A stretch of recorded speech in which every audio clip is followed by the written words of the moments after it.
Vamos orar pelo nosso pastor Basílio, nosso preleitor da noite. Saudade, pastor. Aleluia. Senhor Jesus, Paizinho querido, nós colocamos, Senhor, o pastor Basílio nas tuas mãos, ó Pai. Ó Paizinho querido, ele veio preparado, Senhor, no Evangelho, ó Pai. Prepara, Senhor, a sua boca, a sua mente, Senhor. Reveste o Senhor da tua armadura, Senhor. Que a sua palavra, Senhor, venha até nós, ó Pai, da forma que o Senhor falou com ele, ó Pai. Em nome de Jesus, que seja, Senhor, o Senhor falando através do Basílio, para a salvação das nossas almas, para a libertação, para a cura, para a renovo, em nome de Jesus. Amém.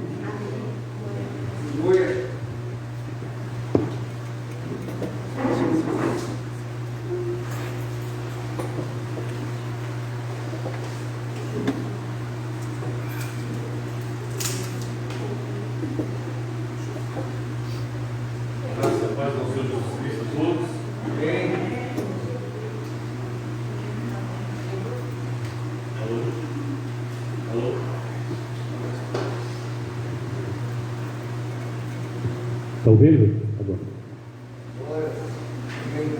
Queridos, é uma alegria muito grande estarmos de volta depois aí de 17 dias aí na cidade de Santarém. Eu aproveito para mandar um forte abraço a todos que nos acompanham pela internet. Estava com saudade dos irmãos, das irmãs aqui também. E mandar um abraço especial àquela família abençoada que nos acolheu, o Jardson, a Terezinha, o Maurício, enfim, todos eles que deram tanta atenção para a gente que a gente achava que a gente não merecia tanto. E vocês foram muito acolhedores, e que Deus realmente possa abençoá-los cada vez mais. Muito obrigado. Queridos, eu tenho uma convicção absoluta. O apóstolo Paulo, a gente tem assim falado muito acerca dele. O apóstolo Paulo, ele é na Bíblia uma das pessoas assim que mais se destacou na obra de Cristo. Após a sua conversão, ele era um perseguidor antes da igreja de nosso Senhor Jesus Cristo e se transformou em um homem de fé, um homem realmente que defendeu o Evangelho, um homem realmente que se empenhou em escrever a palavra de Deus. E o apóstolo Paulo, ele tinha uma característica após a sua conversão. O que ele tinha? Ele tinha uma convicção de que a Bíblia, para ele, ela inteira, Novo e Antigo Testamento, era a palavra de Deus. E escrevendo a Timóteo, seu filho espiritual, o pastor Timóteo, ele disse: Timóteo, na sua segunda carta, no capítulo 3, no versículo 16, Timóteo, toda a escritura, ela é inspirada por Deus, ela é útil para o ensino, ela é útil para nos repreender, ela é útil para nos educar na justiça, ela é útil para fazer você uma pessoa significativa na obra de Deus, para que você realmente venha fazer tudo de bom na vida das pessoas, fazer toda boa obra. Então o apóstolo Paulo estava convicto absolutamente que a Bíblia toda era inspirada por Deus, que o próprio Espírito de Deus havia realmente a inspirado. Então ele não ficava, por exemplo, questionando algumas falas do Antigo Testamento, mas ele abraçava por fé. Tanto que aos Romanos ele disse que a nossa fé, o nosso culto ele começa de forma racional. Como de forma racional? Começamos lendo a Bíblia, falando acerca de Jesus, e Jesus é um personagem real, histórico, então ele começa pela razão, mas ele, depois da nossa fé, ela é projetada na palavra de Deus, porque aí vem realmente os grandes milagres. Então, eu tenho assim muito usado algumas vezes aqui algumas falas do Antigo Testamento, e eu quero me valer do texto que foi iniciado o culto, lido aqui pelo Edilaldo, aonde o apóstolo Paulo tem por certo que esses acontecimentos lá do passado, que ele faz aqui, essa narrativa, ela foi exemplo para nós. Então, se fôssemos assim aplicar um título, essas coisas ocorreram para o nosso exemplo. Então, é atual. Júlio, você consegue colocar aí 1 Coríntios 10? Do 1 ao 13? Eu estou aqui na NVI, mas pode colocar em qualquer versão que é muito importante. 1 Coríntios, capítulo 10, a partir do versículo 1 ao 13. E eu quero falar para os irmãos que esse é um tema tão importante, que depois da carta aos Hebreus, que nós não conhecemos o autor, mas presumimos que seja Paulo, mas não está claro, ninguém afirma isso. Ele retoma esse mesmo ponto. Então diz assim: título: não devemos tentar a Cristo como alguns dos israelitas o tentaram. Então nós não devemos tentar a paciência de Jesus como no passado os israelitas tentaram o nosso Deus. Então ele começa dizendo assim: ora, irmãos, não quero que ignoreis que nossos pais estiveram todos debaixo da nuvem, e todos passaram pelo mar, e todos foram batizados em Moisés na nuvem e no mar, e todos comeram de uma mesma comida espiritual, e beberam todos de uma mesma bebida espiritual, porque bebiam da pedra espiritual que os seguiam, e a pedra era Cristo. Mas Deus não se agradou, eu quero que vocês prestem muito bem atenção aqui, mas Deus não se agradou da maior parte deles, por isso foram prostrados no deserto, quer dizer, mortos.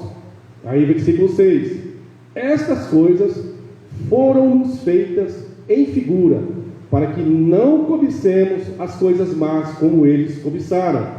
Não vos façais, pois, idólatras, como alguns deles, conforme está escrito: o povo assentou-se a comer e a beber, e levantou-se para folgar.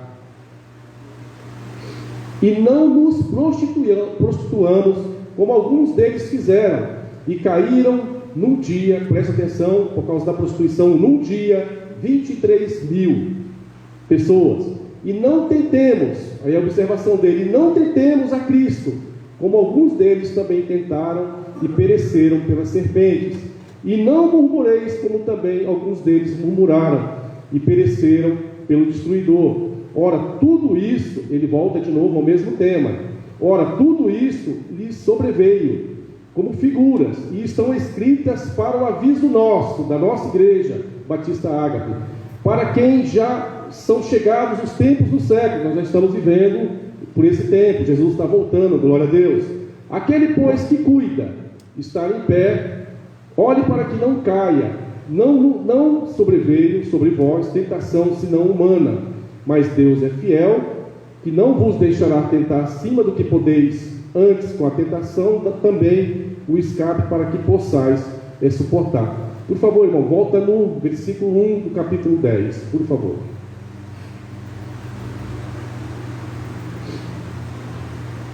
Isso. Queridos, ele chama a atenção pedindo que nós não devemos ignorar. Você sabe o que é ignorar? Tipo, eu não vou olhar o que aconteceu com o povo de Israel. Não vou considerar esses acontecimentos. O que tem a ver Israel comigo? Primeiro, tem tudo a ver, porque Paulo aos Gálatas disse que aqueles que creem também são filhos de Abraão, e a principal referência de Israel também é Abraão. Então ele diz que nós não devemos ignorar, fazer vista grossas para esses acontecimentos, até porque no versículo 6 e no versículo 11, ele diz que essas coisas foram muito importantes para o nosso exemplo. Então vamos ver realmente o que aconteceu no passado. Estava se repetindo na igreja que Paulo estava pastoreando, a igreja de Corinto, que ele estava realmente instruindo essa igreja, e ele estava levando essa igreja ao passado, a esses acontecimentos, para dizer para eles que o nosso Deus é o mesmo. Assim como Deus agiu lá no passado, sabe? Deus abençoou Israel. Israel, em outro tempo, por 430 anos, ele foi escravo dos egípcios. Deus vai lá com mão poderosa, produz milagres através da mão de Moisés, liberta o povo sem que puxasse uma única arma, sem que houvesse uma luta corpo a corpo. Não foi ensinado nada disso. Foi o poder de Deus que libertou esse povo. A semelhança, por exemplo, eu e você. Eu e você estávamos presos pelo pecado, sentindo uma consciência de condenação por nossos atos, que é isso realmente que a nossa mente, de uma pessoa realmente que não tem Jesus como referência, não conhece a obra de Cristo, ele vive preso realmente numa situação assim, e aí Deus vem com mão poderosa através de Jesus na cruz do Calvário e nos liberta. Então essa realmente é um paralelo, é uma semelhança. Então Deus pegou e fez isso lá com eles. E aí o que Deus faz? Por 40 anos, não foi 40 dias, por 40 anos Deus enviou o povo ao deserto, permitiu que o povo andasse pelo deserto, 40 anos, colocou sobre ele de forma milagrosa, sobre toda aquela nação, uma nuvem que os protegia do sol, uma coluna de fogo que os protegia do frio, o deserto é assim, E esse povo vivia esses milagres. E ainda por fim, toda manhã caía a comida do céu, o pão do céu, o maná. E aquele povo, outra coisa importante, a roupa não envelhecia, a sandália dos pés também não envelhecia. Por quê? Porque quem tem Deus, Deus faz abençoar. Deus faz abençoar até uma pessoa que ganha, por exemplo, um salário mínimo, ele consegue sustentar, porque Deus faz com que muitas coisas aconteçam na vida. Aquela pessoa que pode ganhar pouco, mas Deus pode multiplicar. Tanto é que existe o ditado popular, o pouco com Deus é muito, não é verdade? Mas aí o texto ele diz que Deus não se agradou da maioria deles. Queridos, uma nação enorme, uma nação que viu os milagres de Deus.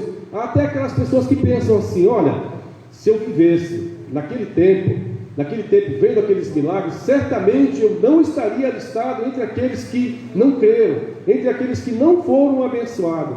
E qual foi a situação deles? Em vez daquele povo ser grato, de reconhecer a obra de Deus, dia após dia, o que Deus estava fazendo na vida deles, esse povo começou a murmurar, a falar mal de Deus, a não crer realmente nas promessas de Deus. Esse povo começou a fazer verdadeiras coisas horrendas na presença de Deus, a tal ponto do nosso Deus permitir que esse povo, parte deles, fosse destruídos.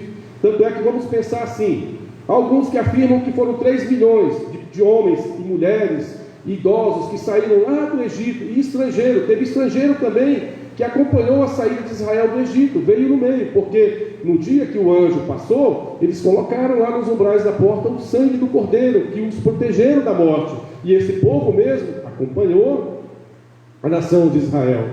Mas daquela nação inteira, aquela nação, em vez de reconhecer a Deus, sabe, de estar vendo os milagres, Deus agindo, o que eles fazem? Qual é a primeira providência que aquele povo faz? Diz no capítulo 32 do Êxodo, que quando Moisés sobe no monte para pegar as tábuas dos 10 mandamentos, e Moisés demora um pouco, o que o povo faz? Arão fica ali no meio, que Arão era o irmão de Moisés, era aquele que acompanhava Moisés, era um líder também, junto com Moisés.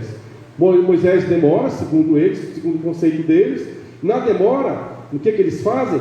Eles chamam Abraão e diz assim, Arão e diz assim: Arão, Moisés, o homem que nos libertou, que nos trouxe lá do Egito, morreu. Então vamos fazer o seguinte: vamos fazer um bezerro de ouro, e vamos dar como referência, vamos prestar uma adoração, porque nós queremos voltar lá para o Egito. Olha o que o povo faz, olha o posicionamento do povo, o povo que viu aquele milagre. E outra coisa, aquele povo, Deus havia dado uma promessa que eles não iam ser despedidos pelos egípcios com mãos vazias. Todas as mulheres saíram com ouro. Deus havia falado para Moisés falar para o povo, fala para as mulheres, fala para os homens, se eles verem algum ouro na mão dos egípcios, pode pedir, fala: ó, esse ouro aqui eu quero, e pega, pode pegar. E diz que aquele povo tinha muito ouro, porque o Egito era o país mais rico da antiguidade, na época antiga, e eles saíram com muito ouro. Em vez de reconhecer o ouro como dádiva de Deus, o que eles fazem? Eles fazem um bezerro, porque a lembrança que eles tinham lá no Egito é que no Egito tinha um Deus chamado Apis, que era um bezerro também, que era sinônimo de força, sinônimo de fertilidade, e que os egípcios o adoravam de que forma? Prestando um culto muito feio, um culto muito imundo, adorando com prostituições, sabe, adorando, fazendo coisas erradas. E esse povo imita isso, e esse povo fala para Arão: vamos fazer isso, vamos trazer o ouro. E diz o relato do Êxodo 32, que no dia seguinte eles vieram com a oferta, eles sentaram para adorar. Agora preste atenção o que eles queriam fazer: eles queriam misturar um culto santo com um culto pagão, sabe, achando que estava adorando a esse Deus que libertou do Egito, fazendo, sabe, essas imundícies, tendo realmente relações sexuais ali em público, bebendo. Então você vê que não tem a menor possibilidade disso. Então olha a retribuição desse povo. Esse povo realmente se prostra diante desse Deus. E aí qual é o resultado disso? Eles dão o ouro, faz-se o bezerro, prostra-se em adoração, e Deus está conversando com Moisés lá no monte, e dando os 10 mandamentos. E Deus fala: olha, Moisés, e aí é interessante, Deus falando para Moisés: Moisés, o povo que você tirou lá do Egito, esse povo está adorando, fizeram um bezerro de ouro, estão adorando a um Deus. E aí o que acontece? Moisés desce, e aí Moisés faz com que aquele ouro fosse derretido, colocou em água e deu ao povo, chamando a atenção. Só que muitos deles morreram por causa disso. Aí você vê realmente, sabe, que o pecado realmente ele produz, sabe, esse desagrado com Deus produz realmente maldição na nossa vida. Morreram muitas pessoas. Mais à frente, a gente vê Balaque persuadindo, na verdade Balaão procura Balaque, para que Balaão fizesse um feitiço contra Israel, destruísse Israel, mas ele foi um homem muito usado pelo inimigo Balaão, usado pelo diabo. Ele fez com que, ele orientando Balaque, ele fez com que Balaque colocasse prostitutas moabitas na divisa onde estava Israel. O povo pega essas mulheres, se prostitui lá, e aí traz uma verdadeira maldição para o povo. 24 mil pessoas morrem por causa desse ato de prostituições, e fora realmente as serpentes. Quando Paulo está dizendo para a gente não ignorar o que realmente aconteceu com o povo, ele está dizendo assim para a igreja: olha, vocês não desejem coisas erradas. O mundo que nós estamos aqui vivendo, ele é um mundo que aceita tudo, e tem muita coisa que hoje socialmente é aceito, e isso é maldição, né? Isso é maldição, e nós como igreja de Deus, nós temos que ser aquele povo que vai dizer assim: eu não aceito isso, ainda que pareça um absurdo, eu fico com a palavra. Se a palavra diz que isso é inaceitável diante de Deus, a minha posição é: eu vou ficar dessa forma. Queridos, toda aquela multidão que saiu, e vocês bem conhecem, apenas 2 pessoas daquela geração de 3 milhões de pessoas entraram realmente no reino de Deus, entraram realmente em Canaã, onde o reino de Deus seria estabelecido, a terra prometida. E aí quando você pega o livro de Hebreus, que repete, por exemplo, o mesmo assunto, ele vai falar do mesmo assunto, mostrando realmente que o povo de Deus não deve cobiçar como os israelitas no passado cobiçaram, murmuraram diante de Deus, prestaram realmente um culto, sabe, um culto satânico diante de Deus, achando que estava fazendo certo. Ele diz para a igreja: não façam isso. E talvez alguém fale assim hoje no nosso tempo: eu não sou aquele que adora imagem, eu não sou um idólatra. Mas o que é idolatria diante de Deus? Idolatria é tudo aquilo que eu coloco em primeiro lugar antes de Deus. Se alguém colocar, por exemplo, se o pai colocar o filho em primeiro lugar, ele está o quê? Idolatrando o filho. Se ele colocar o dinheiro em primeiro lugar, se um homem colocar em primeiro lugar o dinheiro é o Deus dele, Mamon é o Deus dele, porque ele presta um culto, ele coloca isso em primeiro lugar. Então tudo aquilo que um homem ou uma mulher coloca em primeiro lugar e não prioriza as coisas de Deus, como Jesus disse: buscai primeiro, pois, o meu reino e a sua justiça. Então, se alguém não faz isso, ele está realmente cometendo idolatria. E aí a gente fica pensando assim, fala: poxa, mas esse problema do bezerro ficou lá para trás, isso não existe mais no nosso tempo, isso não tem mais nenhuma conexão. É interessante pensarmos assim: o apóstolo João, ele foi o último dos apóstolos, e é consenso geral de toda a igreja que o apóstolo João morreu por volta dos 90 ou os 100 anos de existência. Então o livro do Apocalipse é, sem sombra de dúvida, o último livro da Bíblia, está certo? O apóstolo João morreu por volta do ano 100, mais ou menos, e por essa época ele está exilado na ilha de Patmos, e nessa ilha Deus aparece para ele, Jesus aparece para ele, porque Jesus queria dizer para ele que tinha uma mensagem para as igrejas, porque se tem uma pessoa que se preocupa com a igreja, é o nosso Senhor Jesus Cristo. Nosso Senhor Jesus Cristo, ele está atento a todas as igrejas, a todas as pessoas que se reúnem como igreja. Ele está presente, ele está olhando, por exemplo, o coração de cada um, se o coração está sendo sincero, se a pessoa realmente está colocando ele como prioridade, se está no culto realmente para ouvir a sua palavra, se está ali para prestar um culto verdadeiro. Ele está atento. Jesus disse que Deus é espírito, falando para a samaritana, e Deus, ele procura os que o adorem em espírito e em verdade. O nosso Deus, ele procura pessoas que de fato o adorem em espírito e em verdade.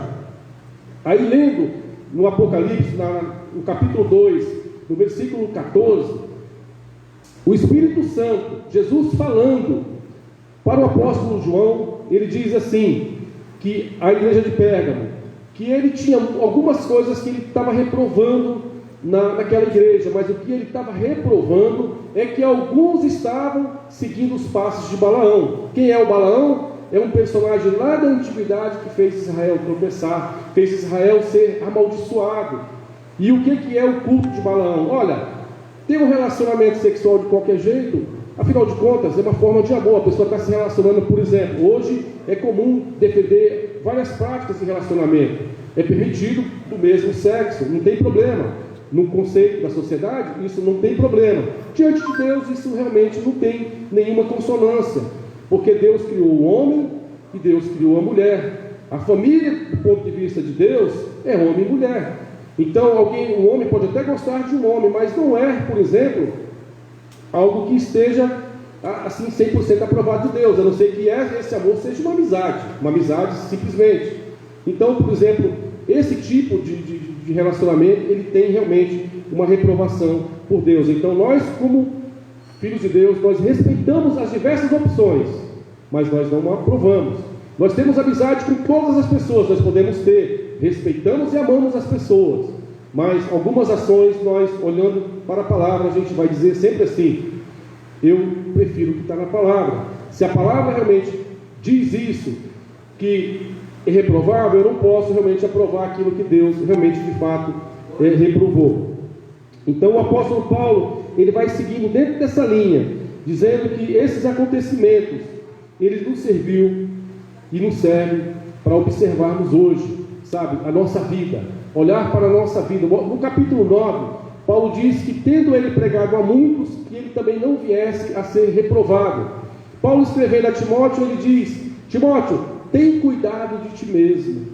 Então é o mesmo conselho realmente que nós temos da parte de Deus, olharmos para a nossa vida, vermos realmente pela luz da palavra de Deus, porque afinal de contas, se toda a escritura é inspirada por Deus, lá no Salmo, nós temos o Salmo 116, 119, 105, que diz que a palavra de Deus é luz é lâmpada para os meus pés, luz para o meu caminho. Então a palavra de Deus é aquela que nos dirige, é aquela realmente que nos ilumina. Então, considerar realmente tudo aquilo que aconteceu com Israel, ter realmente, do ponto de vista dos erros de Israel, nós devemos olhar para a nossa vida e fazer um comparativo, se nós muitas vezes não estamos seguindo os exemplos reprováveis da nação de Israel. Então, muito cuidado. Isso aqui não é, por exemplo, um aviso para alguém que, por exemplo, aceitou Jesus Cristo como Senhor e está sujeito a ser abandonado por Deus, né? A ser deixado por Deus de lado. Pelo contrário, nós temos da seguinte forma: aquele que de fato se arrependeu, aquele que tem o nome escrito no livro da vida, ele não tem como ser árvore frutífera. Outra coisa muito importante que nós vemos no início, o texto diz que toda a nação de Israel ela foi batizada, não foi? Toda ela foi batizada, todos. O texto é muito claro. Diz que quando eles passaram pelo Mar Vermelho, aquela nuvem foi um símbolo de batismo para eles, né? Aquela coluna de água, tudo. Mas mesmo assim Deus os reprovou. Então também é um alerta solene para nós, porque, por exemplo, nem todo mundo que é batizado quer dizer que realmente está realmente escrito no livro da vida. E quem é que pode, por exemplo, olhar para a sua vida e ver realmente se ele tem o nome dele escrito no livro da vida, se de fato ele é convertido? Ele mesmo. Porque nenhum ser humano tem o direito de julgar uma pessoa se ela é salva ou se ela é perdida. E Jesus mesmo disse que na igreja de Deus, que na igreja existe o joio e o trigo. E do ponto de vista comum aos nossos olhos, olhando para uma plantação onde tem o joio e o trigo, nós vamos dizer que tudo é trigo. Que tudo é trigo, a gente não consegue, por exemplo, discernir. Mas no momento em que o joio e o trigo crescem, ainda que sejam todos semelhantes, mas nós vamos observar claramente quem é trigo e quem é joio. Sabe por quê? Porque ele vai ter frutos. Enquanto que o joio não tem aquele fruto, o trigo tem. Então aquele que aceitou a Jesus, o que ele tem? Ele tem mudança de vida. João Batista, no capítulo 3 de Mateus, quando ele começou o ministério dele, e ele começou a batizar no Rio Jordão, e ele começou a pregar, e as multidões vinham, e ele batizava essas pessoas. Num dado momento ele percebe a presença de escribas, ele percebe a presença de fariseus, de pessoas que não eram pessoas verdadeiras, eram pessoas que viviam da aparência e vinham para batizar com João. E João disse claramente que eles eram raça de víboras, que eles estavam se comportando com pessoas que estavam achando que sobre eles não havia um juízo, e que Deus executaria esse juízo, porque se tem uma coisa que Deus não olha e não atenta, é para a aparência das pessoas. Deus olha o coração. Se uma pessoa realmente que disse que aceitou, tem realmente mudança de vida. Jesus disse: uma árvore vocês conseguem identificar pelos seus frutos. Então uma árvore boa, ela não pode produzir frutos maus. Alguém que aceitou a Jesus, ele não vive mais uma vida, por exemplo, como vive as pessoas do mundo. Ele não vive mais lesando as pessoas, ele não vive mais em meio à prostituição, ele não vive mais em meio às bebedices da vida.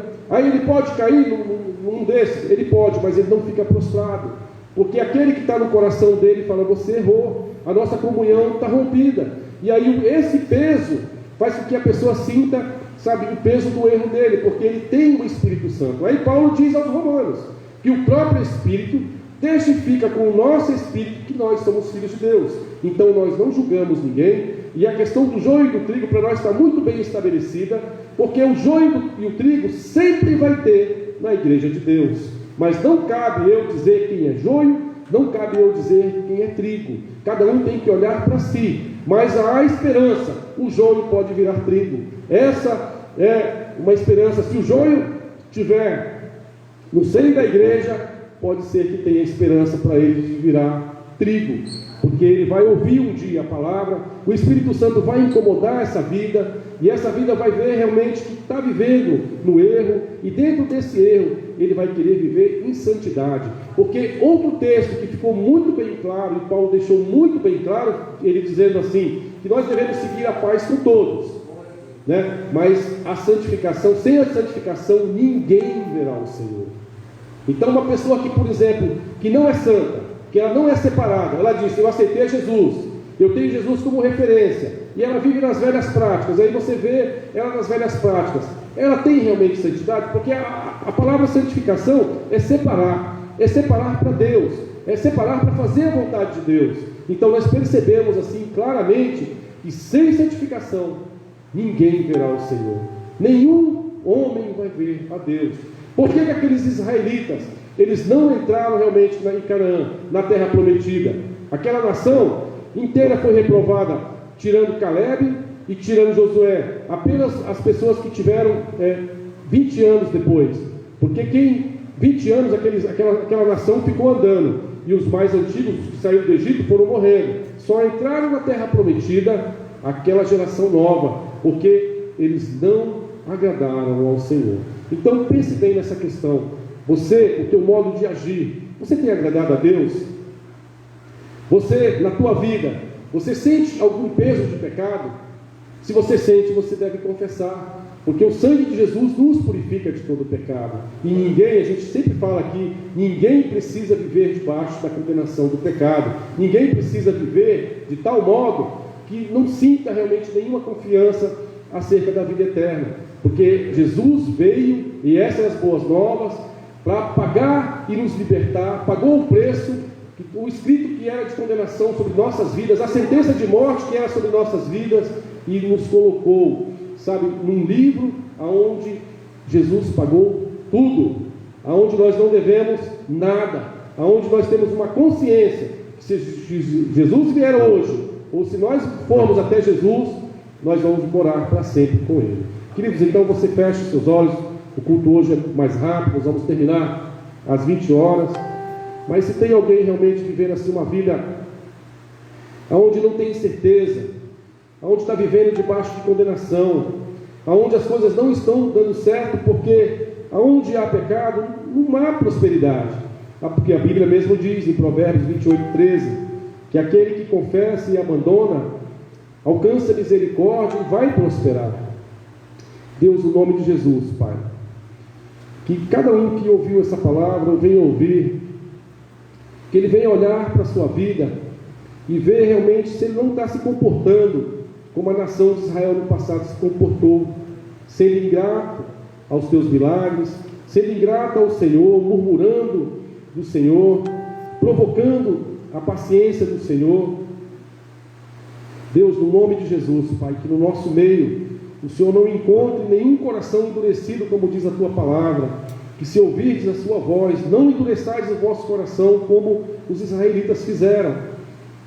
Deus, no nome de Jesus, Pai, que o Teu Santo Espírito venha realmente confirmar todos aqueles com coração sincero, se colocando diante de Ti, reconhecendo que o sangue do Senhor nos purifica de todo pecado.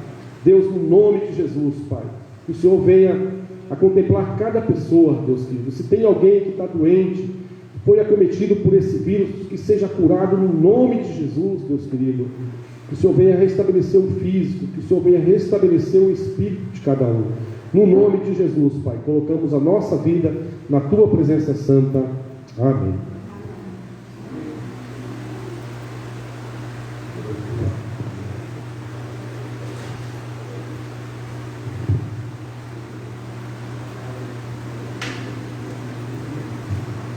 Glória a Deus, a paz do Senhor. Deus abençoe a todos, a igreja que estão nos assistindo online, amém? Louvado seja o Senhor. Glória a Deus pela palavra que foi ministrada essa noite, que nós realmente possamos colocar em evidência, em prática, aquilo que o Senhor falou no nosso coração. O Senhor sempre nos traz conserto e nos quer e tem o melhor para cada um de nós, em nome de Jesus, através da sua palavra revelada e ministrada.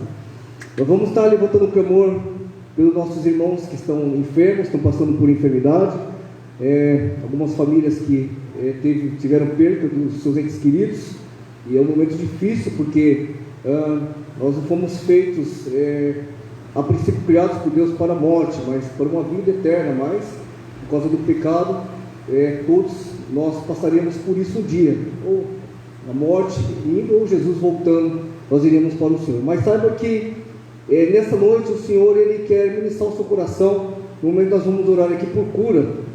Quero deixar uma palavra, um versículo